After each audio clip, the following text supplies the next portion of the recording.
दूध का कर्ज।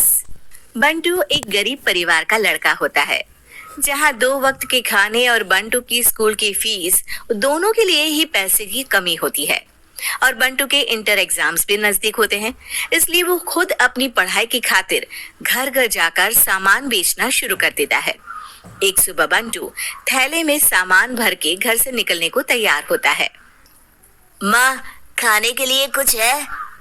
अरे नहीं बेटा, आज शाम को पापा लेकर आएंगे। हाँ। माँ की बात पर बंटू भूखे पेट ही सामान बेचने निकल जाता है। वो सुबह से शाम तक घर घर जाकर सामान बेचता है, लेकिन अब भूख प्यास की वजह से काम करना मुश्किल हो जाता है। इस तरह काम पूरा नहीं हो पाएगा, और अगर बीमार पड़ गया तो एग्जाम्स के पहले फीस कैसे इकट्ठा करूंगा? ऐसा करता हूँ, अगले घर खाने के लिए कुछ मांग लेता हूँ। इसी के साथ बंटू आगे जाकर एक घर की बेल बजाता है, जिस पर निम्मी दरवाजा खोलती है। क्या हुआ? निम्मी को देख बंटू एक गिलास पानी के आगे उससे कुछ नहीं मांग पाता। निम्मी उसे दरवाजा पर खड़ा छोड़ घर के अंदर चली जाती है और कुछ देर में एक बड़ा गिलास दूध लेकर बाहर आती है। ये देखकर बंटू हैरान रह जाता है। ये लो। अब पर मैंने तो पानी मांगा था। देखने से साफ पता चल रहा है कि तुम्हें भूख लगी है। इससे तुम्हें आगे काम करने की ताकत मिलेगी बेटा, पी लो। बंटू दूध पी लेता है। इसके लिए मैं आपको क्या दे सकता हूँ? तुम्हें मुझे कुछ देने की जरूरत नहीं है। माँ ने हमेशा सिखाया है कि इंसानियत की कोई कीमत नहीं होती। निमी की बात बंटू के दिल में घर कर लेती है। वो वहां से चला तो जाता है, लेकिन ये बात हमेशा के लिए याद रखता है। रात को घर पहुंचकर बंटू पैसों की गिनती शुरू कर देता है। स्कूल की फीस भरने के लिए तो ये पैसे बहुत ही कम है। कल से मुझे ज्यादा मेहनत करनी होगी। अगली सुबह से बंटू फिर एक बार पूरी मेहनत के साथ काम पर लग जाता है। देखते ही देखते कुछ समय बीतता है और अपनी मेहनत से बंटू एग्जाम्स के पहले ही स्कूल फीस भर देता है। अब मैं भी एग्जाम्स दे पाऊंगा और फिर मेडिकल कॉलेज में जाकर बहुत बड़ा डॉक्टर बनूंगा। बंटू दिल लगाकर पढ़ाई शुरू कर देता है। उसे एग्जाम्स में टॉप करने की वजह से कॉलेज की स्कॉलरशिप भी मिल जाती है और वो पढ़ाई करने दूसरे शहर चला जाता है। सर, इस स्कॉलरशिप से आपने मेरा सपना पूरा कर दिया। मैं आपको जितना भी थैंक यू बोलूं उतना कम है। बेटे, तुम ऑल टाइम टॉपर हो।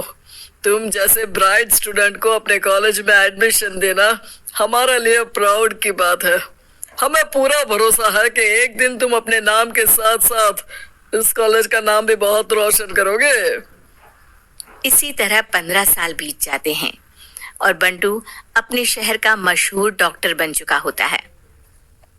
डॉक्टर, एक लेडी का कॉम्प्लिकेटेड केस आया है, जिस पर स्टडी करने के लिए सीनियर डॉक्टर ने सबको मीटिंग रूम में बुलाया है। केस की डिटेल्स क्या है? बंटू के पूछने पर नर्स उसे लेडी की सारी डिटेल्स बताती है, जिस पर बंटू उसके शहर का नाम सुनते ही चौंक कर भागता हुआ उसके कमरे में पहुंच जाता है, जहां वो निम्मी को देखते ही पहचान लेता है। उसके पीछे पीछे नर्स भी वहां पहुंच जाती है। नर्स, इनकी सारी रिपोर्ट्स मुझे अभी चाहिए और अब से इनका केस मैं ही हैंडल करूंगा। पर डॉक्टर, ये केस बहुत कॉम्प्लिकेटेड है। आज तक कोई भी डॉक्टर इनकी बीमारी तक नहीं पहचान पाया और दूसरे शहर वालों ने तो इनके बचने की उम्मीद ही छोड़ दी थी। तुम्हें आगे कुछ भी बोलने की जरूरत नहीं है। मैंने जो कहा बस वही करो। नर्स बंटू को निम्मी की सारी रिपोर्ट्स दे देती है, जिसके बाद वो उस पर स्टडी शुरू कर देता है और हजारों दिक्कतों के साथ महीनों की मेहनत के बाद आखिर में निम्मी की बीमारी का पता लगाने के साथ साथ उसका इलाज ढूंढ ही लेता है। मैं आपको ठीक करके ही रहूंगा। अब बंटू अपने को डॉक्टर्स की मदद से दिन रात एक करके निम्मी के इलाज में जुट जाता है, जिसमें वो कभी दूसरे हॉस्पिटल के स्पेशलिस्ट को, कभी किसी मल्टी स्पेशलिस्ट को बुलाकर निम्मी का चेकअप कराता रहता है। इसी तरह 10 महीनों की मेहनत के बाद आखिरकार निम्मी ठीक हो जाती है, जिसे देख पूरा हॉस्पिटल हैरान रह जाता है। वाह डॉक्टर, आपने तो बिल्कुल नामुमकिन को मुमकिन कर दिखाया। यही तो हम डॉक्टर का काम है। सुनो, इनके डिस्चार्ज के वक्त बिल के फाइनल प्रोसीडिंग से पहले उसे मेरे पास जरूर लेकर आना।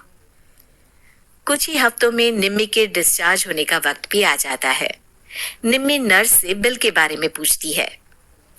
पेपर सारे तैयार हैं, आप तैयार हो जाइए, तब तक मैं बिल की कॉपी भिजवाती हूँ। नर्स बिल लेकर पहले बंटू के पास जाती है, जिस पर वो बिल देखकर उस पर कुछ लिखता है और नर्स को वापस कर देता है।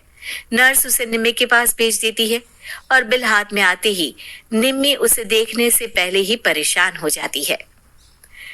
जाने कितने समय से मैं यही हूँ। शहर का सबसे बड़ा हॉस्पिटल है।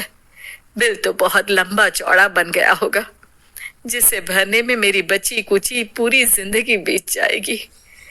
आखिर मैं ये सब कैसे करूंगी? डरते घबराते निम्मी बिल खोलती है तो उसकी नजर बिल के आखिर में लिखे एक नोट पर पड़ती है, जिस पर लिखा होता है, 1 गिलास दूध ने बिल पूरा कर दिया। और उसी के नीचे बंटू के सिग्नेचर भी होते हैं। ये पढ़कर निम्मी की आंखों से खुशी के आंसू बहने लगते हैं और भगवान का शुक्रिया अदा करके वो वहां से चली जाती है।